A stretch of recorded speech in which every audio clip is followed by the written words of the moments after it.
20번 보시면요. 예. 자, 이거 항상 나오는 문제 보시면 지금 세 가지 복리후생비, 이 복리후생비는 4대 보험 사업주 부담분이죠. 4대 보험 관리소에서 부담한 관리소 부담분 회계 처리하는 거고요. 항상 다음 달 10일까지 납부하니까 차변 비용 처리하고 미지급 비용 두시면 되겠고, 그 다음 연차수당 충당금하고 퇴직급여 충당, 요 세 개가 항상 같이 나와요.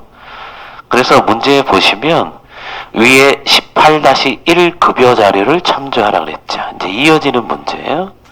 그래서 18-1 위에 보시면 요거 급여 지급한 거 있죠, 요거. 네, 요거를 이어갑니다. 요 위에 데이터를 이제 이어갈 건데, 자, 여기 볼게요. 원래 관리소에서 사업주 부담분은 고용, 그죠? 고용보험, 산재보험, 국민연금, 건강보험 이렇게 네 가지죠. 네 가지인데 우리 시험에서는 보세요. 두 가지만 대상으로 시험이 됩니다. 국민연금과 건강보험 두 개만 하고요. 편의상 고용보험은 제외시킵니다. 이 고용보험은 실업급여만 반반이고 고용안정사업, 직업능력개발사업 그 따로 알려줘야 되니까 시험에서는 그렇게 안 하고 뭐만 그냥 국민연금, 건강보험만 일단 회계 처리해보라고. 그래서 항상 반반씩 되는 거니까 요거 있죠. 직원이 예수금으로 이제 부담해서 원천징수 해놓은 겁니다. 이 두 개 합치면 요 지금 두 개 합친 게 71만 원이죠. 39만 원하고 건강보험 32만 71만 원이죠. 요것만 회계 처리하는 걸로 시험에 나옵니다. 고용보험, 산재보험은 시험에서는 대상으로 하지 않아요. 그러니까 이 두 가지만 살펴보시면 되겠고, 얘가 71만 원이고요. 그 다음 당월 연차수당 충당하고 퇴직급여 충당 회계 처리 하기 위해서 여기 먼저 계산해 볼게요. 자, 이 급여 중개 총액이 토탈 얼마예요? 속에 920만 원이죠. 항상 기본급과 재수당에 합친 920만 원, 연차수당은 나누기 24로 계산하시면 되고 퇴직급여는 나누기 12로 하시면 되죠. 그래서 그거 써볼게요. 연차수당 충당금은요. 충당금은 항상 기본급하고 다시 써볼게요. 기본급하고 재수당이 있으면 이거를 나누기 24로 계산하시면 된다 그랬어요. 그래서 18-1에 기본급 재수당 합친 게 920만 원입니다. 나누기 24 하시면 383, 333 이렇게 점점점점 나와요. 항상 직원들한테 주는 연차와 퇴직금 계산할 때는 다 원 단위를 절상시키는 거, 올리는 겁니다. 원 단위를. 그래서 383, 340이 계산이 될 거고요. 퇴직급여 충당금도 써볼게요. 퇴직급여 충당금 역시 우리 시험에서는 기본급하고 재수당 그거를 나누기 12로 계산하시면 돼요. 그래서 계산기를 두들겨 보시면 766, 666, 900씩 다 써야겠네요. 920만 원 나누기 12를 하시면 계산한 금액이 766, 666, 계속 이렇게 나와요. 그래서 원단위 올리면 766, 670이 계산이 됩니다. 그래서 항상 요 세 개의 계정 과목이죠. 세 개. 요거 먼저 회계 처리해보고 요 인건비 부가가치세는 그 다음 계산해 볼게요. 자, 회계 처리하겠습니다. 11월 20일자 2025년 11월 20일자에 회계 처리가 자변에 복리후생비 71만 원이죠. 예, 71만 원. 항상 급여 자료를 참고하라고 시험에 나와요. 그러니까 이 급여 줄 때 직원이 부담한 국민연금과 건강보험 요거 똑같이 반반씩 되는 거니까 요 두 개 합쳐서 회계 처리하시고 항상 다음 달 10일 날 예수금하고 같이 납부해야 되죠. 그러니까 미지급 비용으로 드죠. 71만 원. 그래서 복리후생비 이제 먼저 회계 처리하시고요. 그 다음 연차 회계 처리해 볼게요. 계산해 놨죠? 연차는 관리직원은 재수당 비용 처리하시고요. 383340 연차 수당 충당금으로 383340 처리하시고 퇴직급여 충당해 볼게요. 역시 관리직 직원은 비용 처리는 퇴직금 766670 할 거고요. 퇴직급여 충당금으로 보충할 겁니다. 766670. 자, 여기까지 계산했죠? 세 가지 계산했더니 이 인건비잖아요. 세 개 다. 이 인건비 계산한 금액이 여기 나오죠. 1860010이 나와요. 그래서 자치관리일 경우에는 인건비 부가가치세를 계산할 필요가 없지만 여기 볼게요. 인건비 부가가치세 항상 지금 아까 서울지역이었고요. 급여에서 여기 나오죠. 급여에서 서울지역 위탁관리단지고 136 초과 비율이 30%예요. 거기에 이제 밑에도 같이 써 있죠. 그래서 136세대가 5 초과하는 게 30%니까 이 인건비 부가가치세에 대해서 항상 면적 비율만큼 계산하셔야 돼요. 인건비 부가가치세. 그래서 인건비 이렇게 세 개 처리하면 여기 합계가 나오니까 이거 보고 하시면 됩니다. 1860010 거기에 곱하기 면적 비율이 30%니까 3% 계산하셔서 55,800점 얼마 이렇게 나와요. 근데 세금은 절사죠. 세금 원단이 버리는 겁니다. 그러니까 55,800원 계산하시면 돼요. 항상 세금은 버리는 거고요. 그 다음 연차나 이거는 원단위에서 절상 올리는 겁니다. 이렇게. 그죠?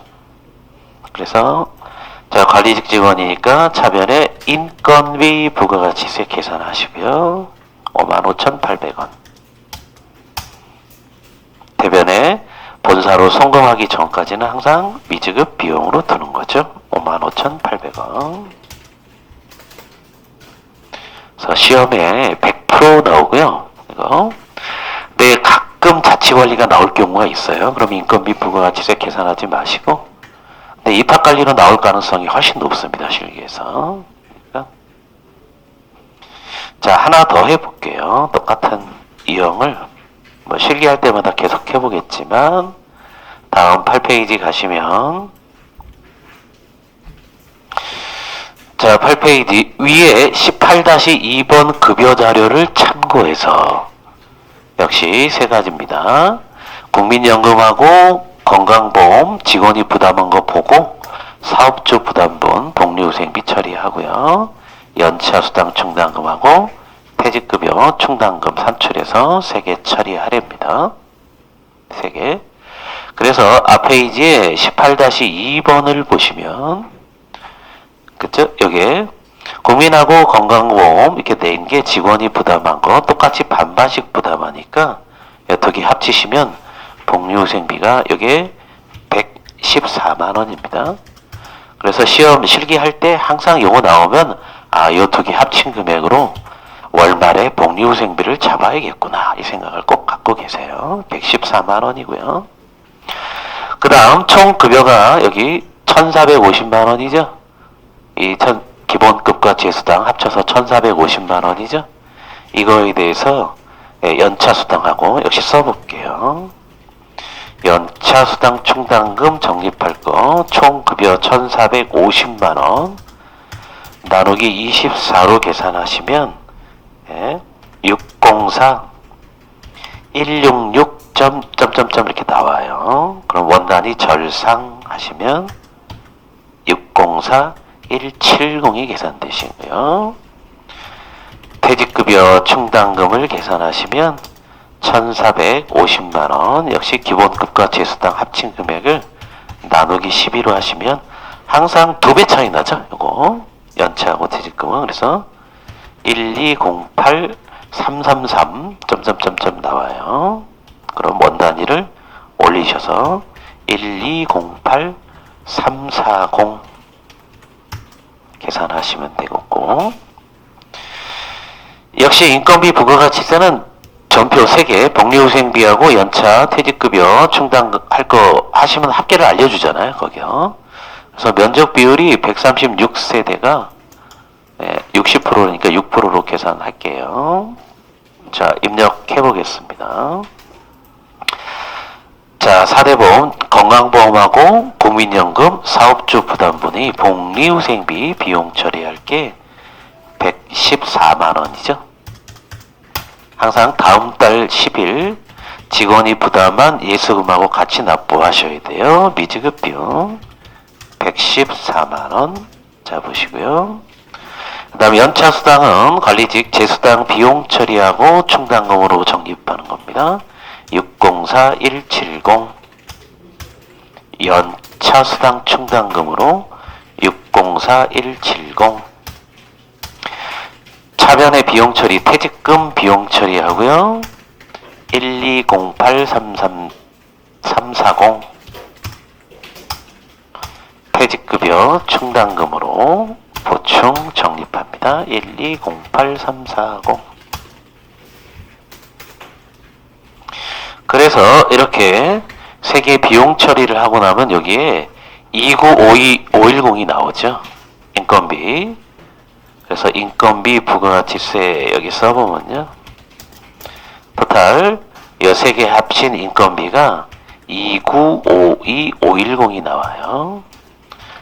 곱하기 면적 비율이 136제곱이 60%니까 6%로 계산하셔서 계산기를 두들기시면 177-150이 나옵니다. 그냥 원단위 올린 그 절사 시켜버린 겁니다. 177-150 원단위 다 버려버리시고 차변에 인건비 부가가치세 177-150 항상 본사 송금하기 전까지는 미지급 비용으로 두는 겁니다. 177-150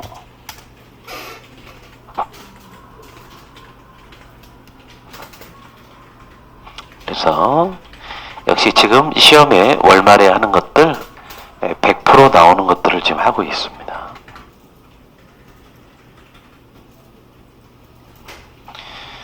저장하시고요. 자, 다음 이제 21번 역시 월말 미지급 비용 계산 이제 하나만 예를 그냥 들어놨습니다.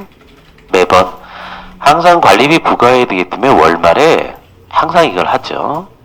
당월에 발생한 비용 처리를 다 하고 다음 달 지급이라는 거예요. 월말 계산이라는 얘기는.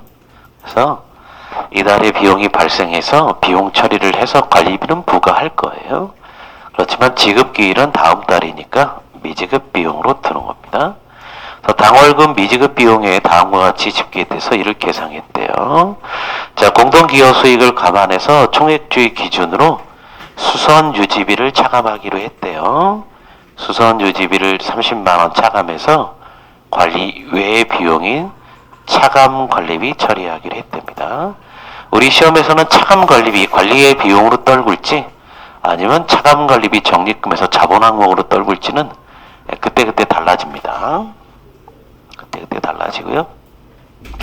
그래서 비용이 8가지가 있죠. 그냥 위탁관리비, 경비비, 청소비, 승강기 유지비, 수선유지비, 전기료, 수도료 할 거고요. 마지막만 관리소의 난방용 도시가스는 일반 관리비인 수도광열비를 쓰셔야죠. 8개 비용 처리입니다. 8개. 그 다음 차감관리비 이제 마지막으로 할 거예요. 자, 요거 입력을 해볼게요. 11월 21일자에 입력할게요. 원래 월말이긴 하지만 연습은 11월 21일자에 입력을 하겠습니다. 자, 그래서 요거 처리하실 때 차변의 비용 처리하고 대변의 미지급 비용 이렇게 쭉 써셔도 되는데 8개나 미지급 비용 쓰기가 그렇죠. 귀찮잖아요. 그러니까 요 행추가 있죠. 8개면 행추가를 이렇게 미리 해놓으세요. 여기다가. 하나는 넣고 행추가를 해야 되네요. 위탁관리비 일단 쓰시고요. 위탁관리비 40만원 쓰신 다음에 여기서 행 추가를 몇 번 이렇게 눌러 놓으세요. 아셨죠? 미리 8개 다 해서 7번 누르셔도 되고요. 그래서 이걸 먼저 쓸게요. 위탁관리비. 자, 왼쪽 거부터 세로로 쓸게요. 경비비가 1,800만원. 차변의 비용부터 씁니다. 청소 용역비 청소비가 880만원. 차변의 승강기 유지비가 승강기 유지비 330만원. 다음 수선 유지비가 494만원. 전기료 422만 9천원. 수도료 162만원. 역시 행추가를 하나, 두 번 더 눌러서 수도 광열비죠. 관리소 여기 53,000원. 이렇게 다 입력을 하시면 8개의 비용 처리를 다 입력을 차변에 행추가해서 하시면 이 토탈 금액이 나오죠. 41342000 이게 미지급 비용 한 번만 처리하시면 돼요. 41342000 이렇게 한 번만 처리하시는 게 편하세요. 근데 아니다. 그냥 나는 미지급 비용 다 일일이 쓸 거야. 그러시면 쓰셔도 돼요. 상관없어요. 그래서 비용 보통 이렇게 8개, 뭐 7개, 어떨 땐 9개 이렇게 나옵니다. 비용 처리할 게. 미지급 비용으로 두셨다가. 자, 차감관리비 적용해 볼게요. 이 중에 수선유지비가 지금 총액 494만원이 발생했죠. 이 중에 30만원은 관리비를 차감하겠대요. 그래서 관리의 비용인 차감관리비로 바꾸겠습니다. 차감관리비 관리의 비용으로 30만원. 다음 대변에는 비용을 소멸시킬게요. 관리비용인 수선유지비를 30만원 차감해서 이제 관리비가 요만큼 빼갖고 이건 부과가 되지 않는 거죠. 그래서 항상 총액주의 원칙에 따라 전체를 다 기록하시고 차감관리비나 차감관리비 적립금을 제일 마지막에 적용하셔야 돼요. 그래서 써야 될 내용은 많긴 하지만 어려운 건 없어요. 그냥 다 비용 처리하고 미지급 비용, 차변에 차감관리비나 차감관리비 적립금이 나올 거예요. 그리고 비용을 관리비용 소멸시키시면 되겠습니다.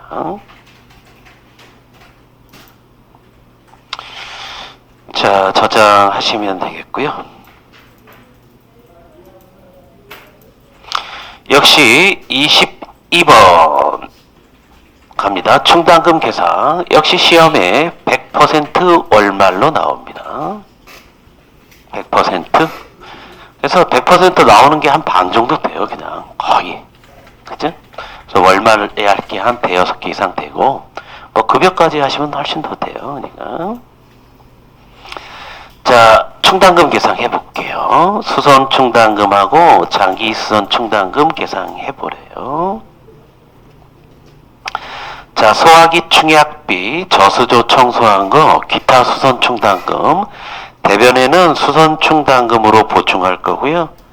차변에 비용 처리하는 건 당연히 수선 유지비죠. 이거 수선 유지비로 비용 처리할 거고, 대변에 수선 충당금으로 보충할 겁니다. 금액 영어부터 쓸게요. 따로따로 그냥 쓸게요. 이거는. 자, 역시 소화기 충약비 연 42만원이니까 12개월로 나누시면 42만원 12개월로 나누시면 35,000원. 자, 저수조 청소. 저수조 물탱크는 6개월에 한 번씩 하는 거죠. 그래서 48만원 반기 돼 있습니다. 6개월로 나누시면 8만원씩 68에 48에서 월 8만원씩 비용 처리하고 적립하셔야 되고, 기타 수선 충당금이 연 12개월로 나누시면 120만 원이니까 한 달에 10만 원씩. 자, 그 다음 회계감사비 역시 충당할 거 연 12개월로 나누시면 240만 원이니까 한 달에 20만 원씩 보충할 건데, 이 적립하는 계정 과목은 기타 유동부채를 쓴대요. 뭐 실무에서는 그냥 회계감사충당금 이렇게 쓸 거예요. 아셨죠? 그 다음 장기수선충당금은 이 계산하는 게 아니죠. 장기수선 계획에 의해서 미리 계산되어 있습니다. 그래서 월 288만 원. 요거 이제 가로로 비어 있으면 제곱미터당 얼마 해갖고 알려줄 거예요. 그럼 계산하시면 돼요. 자, 요거. 이 장기수선 충당금은 예치까지 법에 정해져 있지만 여기 어디에도 예치하라는 얘기는 없죠. 예치는 아마 적립하고 그 다음 달에 바로 옮길 건가 봐요. 하루 지나서. 예치했다는 얘기 없으면 예치로 옮기실 필요 없습니다. 자, 할게요. 22일자에 회계 처리해보죠. 2025년 11월 22일자에 들어오셔서. 자, 요거 수선 유지비 합쳐서 하지 않고 그냥 따로 할게요. 수선 유지비 차변에 비용 처리하고요. 35,000원. 대변에 수선 충당금으로 보충합니다. 35,000원. 합쳐서 하셔도 되고, 그냥 저수조 청소비, 역시 저수조 청소하는 거 수선 유지비입니다. 역시 6개월에서 8만원. 수선 충당금으로 8만원. 그 다음 기타 수선 충당금도 역시 수선 유지비 쓸 거고요. 수선 유지비 10만원이죠.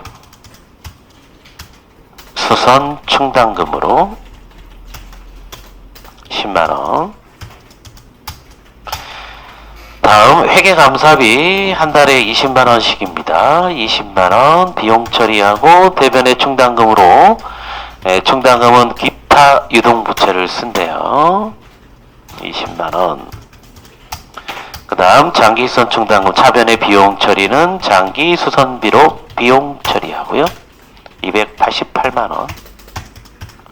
대변의 장기수선 충당금으로 288만원.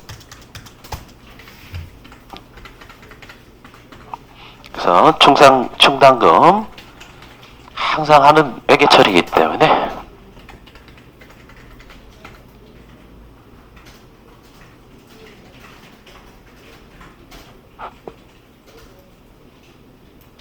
저장하겠습니다.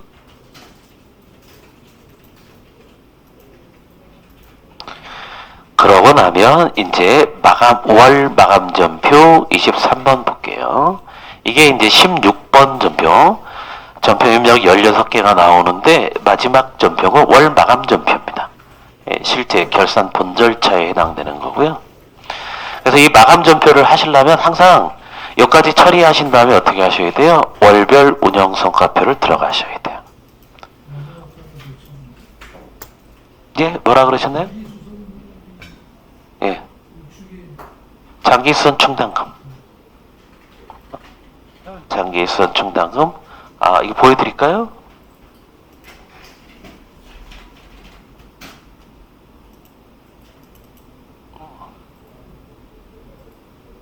예, 이겁니다. 장기수선 충당금.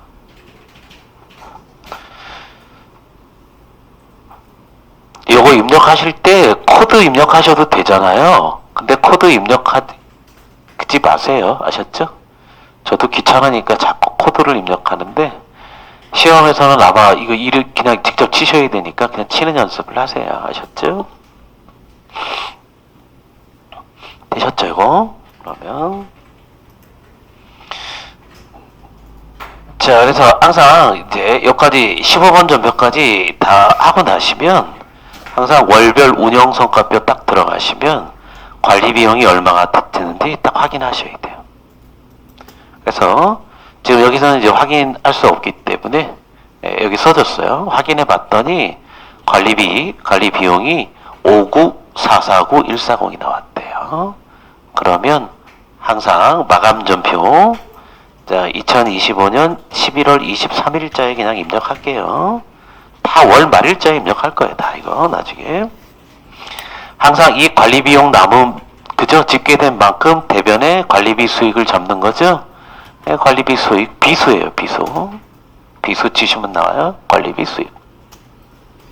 59449,140. 그래서 관리 비용 집계된 만큼 관리 수익을 잡으셔야 돼요. 관리비 수익. 잡으시고, 이제 이게 부가 예정 금액이죠? 다음 달에. 그래서 아직 부가 작업이 안 끝났기 때문에 미부가 관리비 59449,140. 항상 똑같습니다. 예, 마감 전표. 대변에 관리비 수익, 차변에 미부가 관리비. 이게 마감 전표예요. 저장하시면 되겠고, 예, 하나 더 해보죠. 하나 더 실어놨죠. 역시 결산 때 월별 운영성과표를 이제 확인을 해봤더니 관리비용 집계된 게 55138410이 나왔대요. 그러면 관리비 집계된 만큼 대변의 수익을 잡으셔야 돼요. 이 관리비 수익이 비수예요. 그냥 비수 치시면 바로 나와요. 관리 이렇게 치시면 많잖아요. 그래서 금액이 5138,140이고요. 그것만큼 부가 예정 금액입니다. 아직 부가 작업이 이루어지지 않아서 미부가 관리비 5138,410.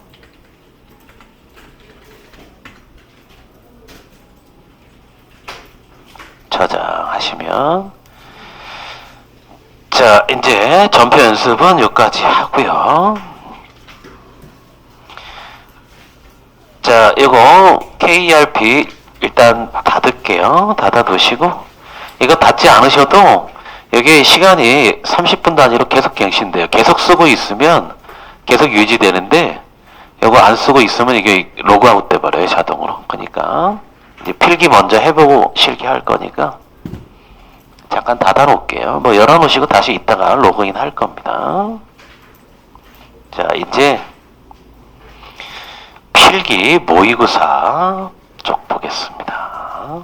필기 하나 하고 실기 하나 하고 그렇게 번갈아 가면서 할게요. 그러다가 연차 수당하고 퇴직금 계산하는 게 나왔다. 그러면 자, 1회 모의고사 302페이지 필기교재. 필기교재 302, 예. 두 개 다 갖고 오시라 그랬잖아요. 두 개 다 한다고. 그러면 교재를 안 갖고 오시면 제가 저한테 미리 말씀해달라고 말씀 안 드렸나요? 뭐 출력이라도 어떻게 해보든가 할 텐데. 네, 그냥 보고 일단 하세요. 예. 여기 보고 하시고 쉬는 시간에 제가 출력해 드릴게요. 출력 아마 가능할 것 같은데 제가 파일을 갖고 있는지 모르겠네. 안 되면 다른 문구라도 갖고 가서. 자, 1회 모의고사 볼게요. 자, 우리 교재 1회부터 5회까지 모의고사가 이제 실려있는데 이게 OX 문제 10개, 사지선다형 20개, 그 다음 전표 입력 10개, 이렇게 40문제예요.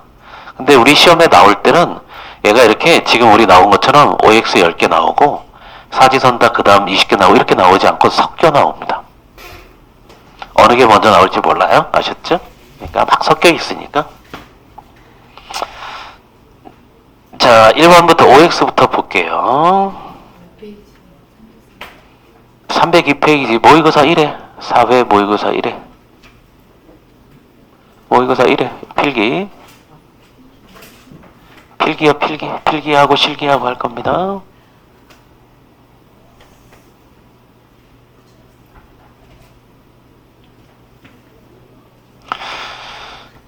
자, 볼게요. 의무관리 대상 공동주택 주택은 주택관리업자 및 용역사업자로 계약할 때 사업자 선정 지침을 따라야 된다. 그렇죠? 이 당연한 얘기입니다. 항상 주택관리업자나 사업자 계약할 때 우리 법에서는 그 전자입찰하도록 규정돼 있고요. 그죠? 그 외의 사항은 대통령령에 의한다. 그래서 시행령 쪽에 가보면 국토교통부 장관 고시에 의한다고 돼 있죠. 그래서 그 고시가 이거예요. 사업자 선정 지침입니다. 그 외에 대한 건 여기 다 돼 있어요. 어떻게 경쟁 입찰을 할 거고 방식들이 다 적혀 있습니다. 몇십 장의 A4 용지로 걸쳐 있다 그랬습니다. 2번 볼게요. 관리외 수익은 모두 부가가치세 과세 대상이다. 틀렸죠? 모두 틀렸습니다. 다시 이제 정리를 해보죠. 부가가치세 과세 대상. 제가 이거 적은 것도 한 너댓 번 적었죠. 그죠? 너댓 번 적은 건 아는데 머릿속에는 아직 없으시죠? 네. 볼게요. 5가지예요. 부가가치세 우리 2급에서 과세 대상인 거. 일단 임대수익부터 적어볼게요. 임대수익이 뭐는 제외? 어린이집 임대수익은 면세니까 제외. 정리하시는 거니까 여기다 되도록이면 다 적어두시면 교재 일일이 안 찾아보고 하시면 되니까 이렇게 적어드리는 거예요. 임대수익 부가가치세 과세 대상이라서 부가가치세 예수금이 나올 거예요. 근데 어린이집 임대수익은 면세라 제외합니다.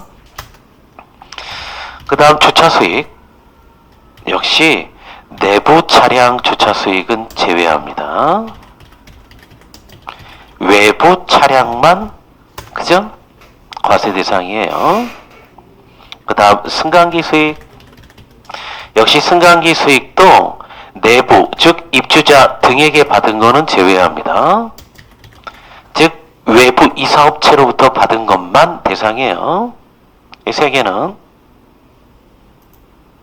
그 다음 보셔야 될 게 재활용 수익하고 그 다음 광고 수익 이렇게 5개입니다.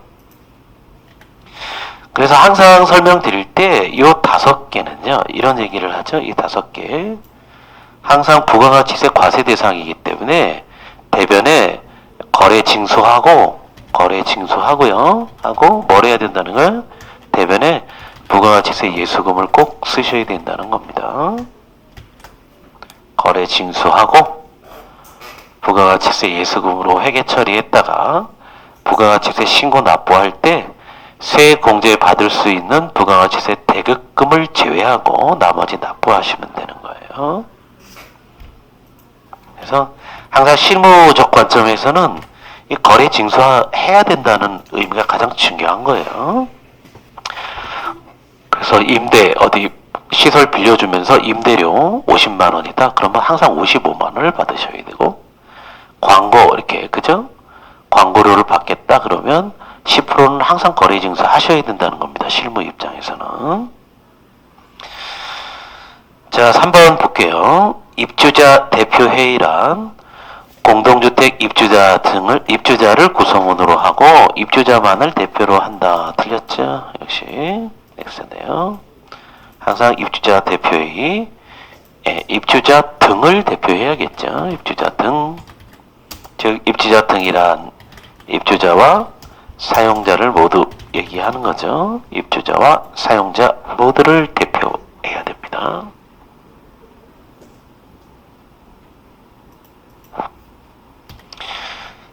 자, 4번 볼게요. 근로기준법 얘기네요. 주 40시간 근무하는 일근제 근로자, 매일 근무하는 그저 일근제 근로자 근로시간이 월요일 금요일 8시간이래요. 토요일 무급휴무고 주휴 시간은 8시간이다. 그렇죠? 주휴 일요일 날 유급휴일이라고 그랬죠? 8시간 치는 거예요. 그래서 통상임금 따지고 할 때는 원래 실제로 일한 건 주당 40시간 근로기준법이잖아요. 근데 일요일도 일한 걸로 봐요. 쉬면서. 그죠? 그래서 일요일 그 월급여에 일요일 날 주는 급여도 들어가 있는 거예요.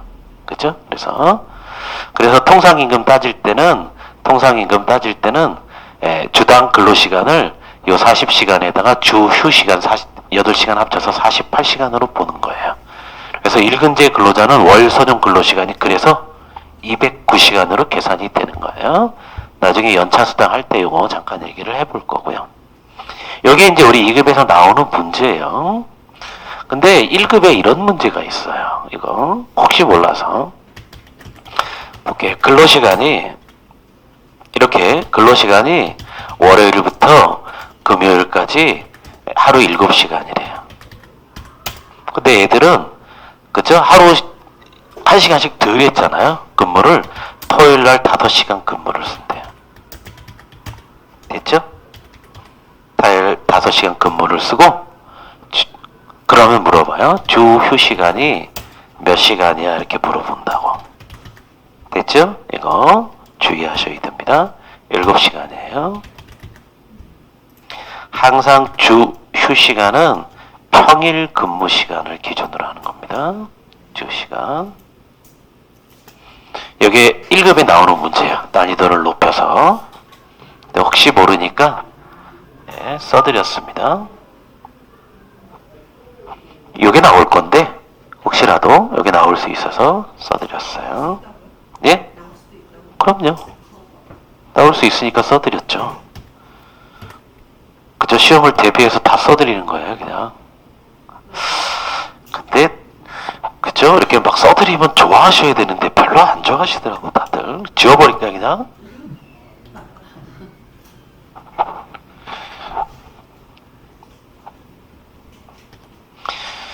자, 5번 갈게요. 공동주택관리법상 외부 감사인 선정은 공개 입찰 방식으로 하는 거죠. 관리 주체가 하면 당연히 안 되겠죠. 말도 안 되는 소리죠.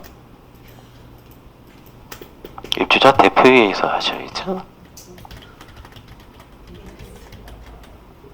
지금 나오는 문제, 우리 공동주택관리법령 문제 할 때 다 풀어봤던 거예요. 관리 주체가 하죠. 말도 안 되는 소리죠 할 때 당연히 말도 안 되잖아요. 관리 주체는 회계 감사를 받을 대상이에요. 지들 받는데 지들이 감사인을 선정해요? 말이 안 되잖아요. 그죠? 내가 감사 받을 건데 내가 선정해. 입주자 대표회의에서 하는 거잖아요. 당연히. 6번 관리소 회계 감가상각방법 정률법 이런 거 쓰지 않고요. 직접법도 쓰지 않죠. 항상 정액법을 쓰는 거고요. 정액법이란 뭘 얘기하는 거예요? 정액법 정의하는 거니까 사원 취득 원가를 내용연수로 나누시는 겁니다. 내용연수. 물론 우리 관리소는 그쵸? 매달 감가상각을 하기 때문에 총 개월수로 나눌 거예요. 이게 그래서 매달 동일한 금액으로 감가상각을 하니까 정액법이라고 부르는 거고요. 그 다음 간접법을 갖고 있죠. 간접법. 이 간접법은 회계 처리하는 방식을 얘기하는 거예요. 이거는 예외 없이 모든 기업은 똑같습니다. 그래서 항상 간접법으로 회계 처리하는 거죠. 차변에 감가상각비 회계 처리하고 대변에는 감가상각 누계액으로 둔다. 이걸 얘기하는 겁니다. 차감하는 형식으로 표시해갖고 취득원가에서 간접적으로 마이너스 시켜서 표시한다는.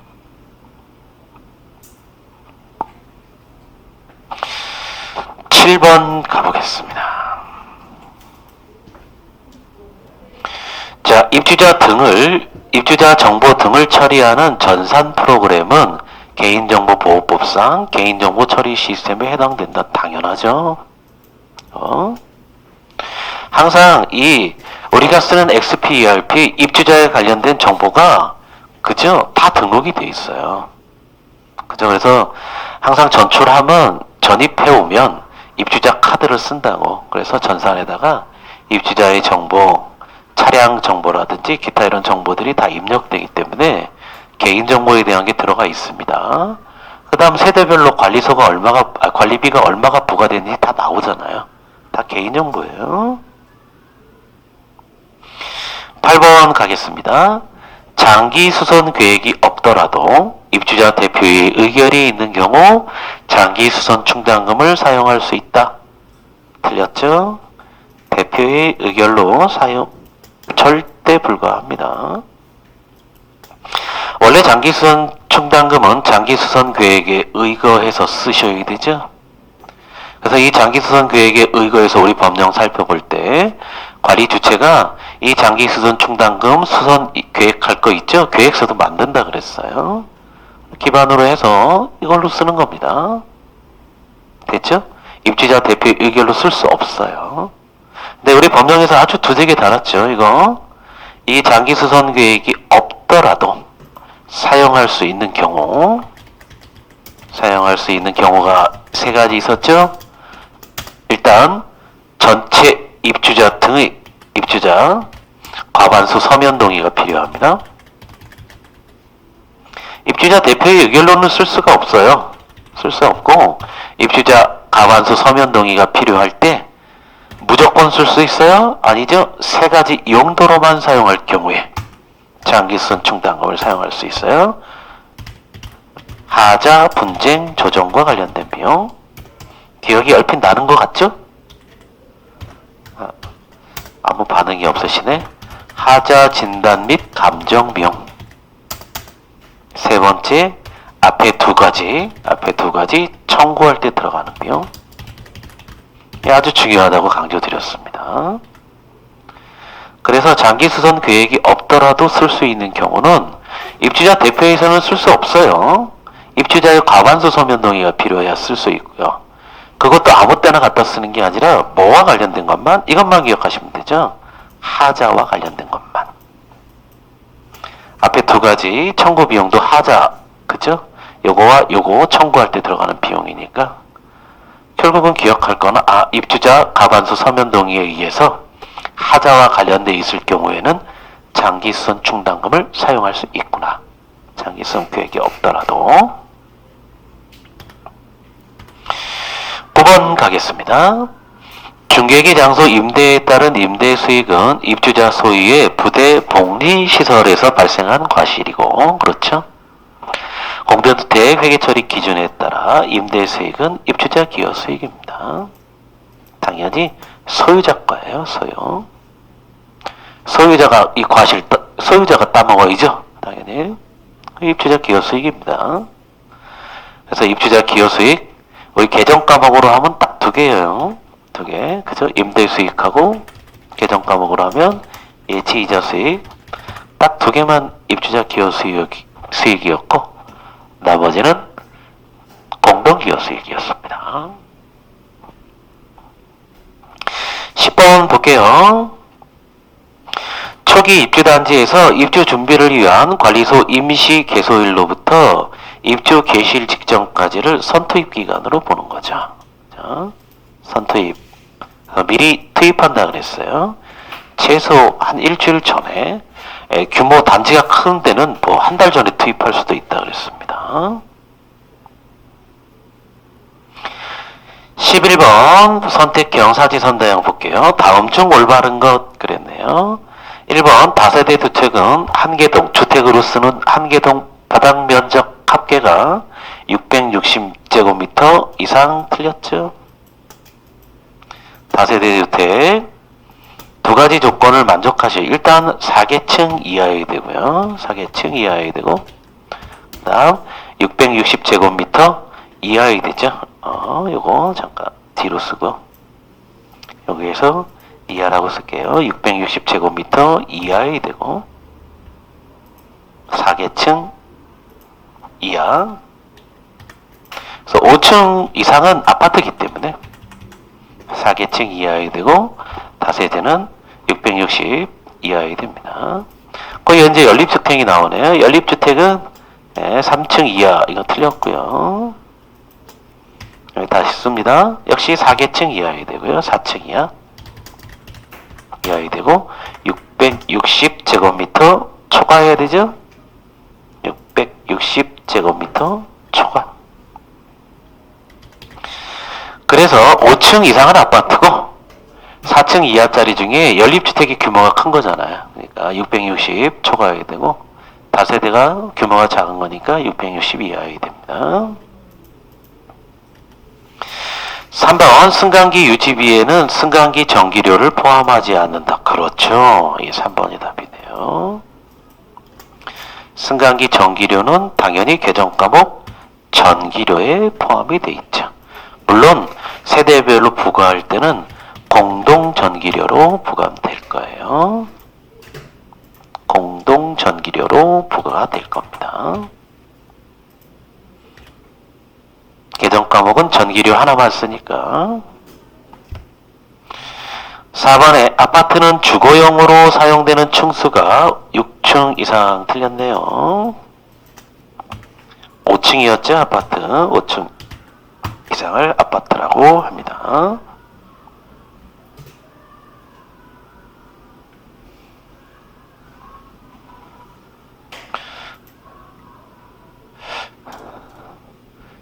(12번) 볼게요. 직영 체제로 갖고 있는 직영이에요. 이 용역이면 그냥 용역으로 주는 비용에 다 포함되어 있으니까 신경 쓸 필요 없는데, 이 직영 경비원을 채용하고 있을 때, 자, 경비비, 용역으로 할 때는 계약된 용역 금액을 얘기하는 거고, 직영으로 할 때는 크게 세 가지가 경비비에 포함되죠. 가장 중요한 게 경비원의 인건비가 가장 중요할 거고요. 그 다음 경비원의 피복비, 그 다음 경비에 직접적으로 소요되는 비용,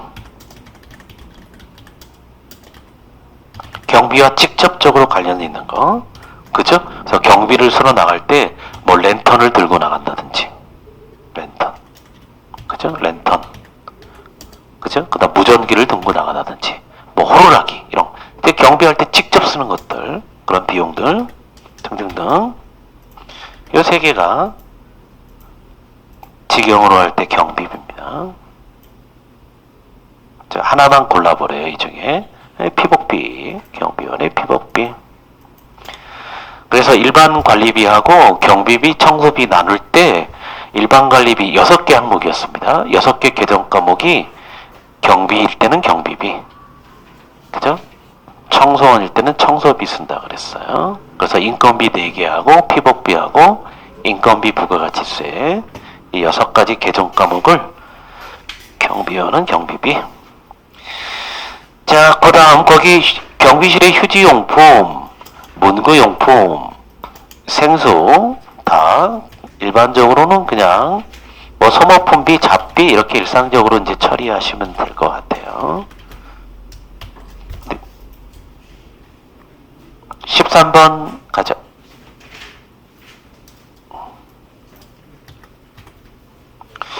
자, 사대보험 업무와 관련해서 다음 올바른 것 그랬네요.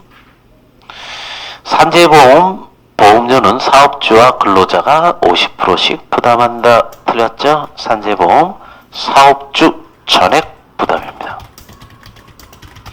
이 산재보험은 그저 근로자를 위한 제도가 아니라 그랬습니다. 본질적으로 사업주를 위해서 만든 제도라 그랬어요. 사업주가 전액 부담하셔야 돼요. 이 산재보험은 그저 나중에 이 돈을 받는 게 근로자가 받아서 근로자를 위한 것처럼 보이지만 그게 아니에요. 이 사업주가 갖게 되는 그저 민형사상 소송이나 이런 배상 책임 문제에서 벗어나기 위해서 국가에서 만든 거라고. 배상 책임을 대위하기 위해서 사업주가 전액 부담할 수밖에 없습니다. 자, 2번 고용보험료 가운데 실업급여는 사업주가 전액 부담한다. 역시 틀렸죠? 네, 사업주와 근로자가 50%씩 부담하겠죠? 50%씩 부담. 3번 국민연금 보험료의 실업급여는 사업주와 근로자 50% 부담한다. 틀렸죠? 네. 국민연금에는 실업급여 있지 않아요. 실업급여는 고용보험료에 있는 거죠? 말장난입니다. 그죠? 국민연금 보험료. 4번이 답이네요. 건강보험료에는 장기 요양보험료가 포함되어 고지된다.